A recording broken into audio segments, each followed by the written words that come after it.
खानदानी शफाखाने की तरफों अस्सलाम वालेकुम। लो जी, संगरानी एक बीमारी है, एच पलोरी भी कहते हैं, डॉक्टर एच पलोरी कहते हैं तो हकीम जेडे संगरानी कहते हैं। संगरानी का मकसद है जिंदगी भर नाल रहन वाली बीमारी। ये बीमारी सौखी बंदे की जान नहीं छड्डदी ते इहदे वास्ते तुहानू नुस्खा दसदे हैं। बाकी शफा जिहड़ी आ वो मालक देन वाला, वो स्वाद की चूंडी तो भी स्वाद की चूंडी तो भी फायदा दे दिंदा। वो चाहे तो कखां तो लखां कर दिंदा मालक जो है।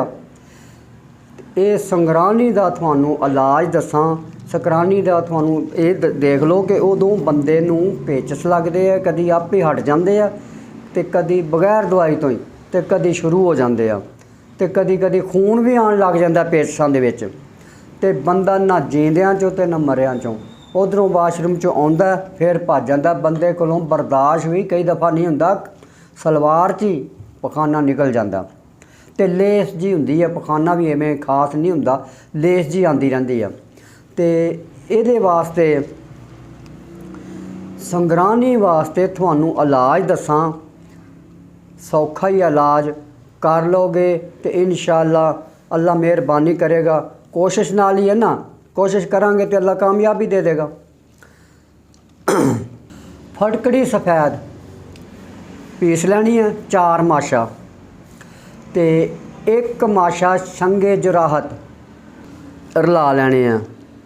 पाइया दुध दे विच पा के फौरन हिला के फौरन पी लेना। अगर देर करोगे ये फट जाएगा, दुध फट जाएगा। 4 माशा सफ़ैद फटकड़ी, 1 माशा संगे जराहत, ये दोवें चीज़ां पाइया दुध पा लो, 1.5 पा पा लो, जिन्ना तुसीं पी सको। ਉਹਦੇ ਵਿੱਚ फटाफट चमची नाल हल करके तो फौरन पी लेना। अगर देर करोगे तो वो फट जाएगा दुध, फिर नहीं पीता जाना। ये जिन्ना जल्दी पीवोगे उन्ना फ़ायदा। अगर मेरी वीडियो पसंद आई होवे तो मैनू सबसक्राइब भी करना, शेयर भी करना, लाइक भी करना। खुदा हाफिज़।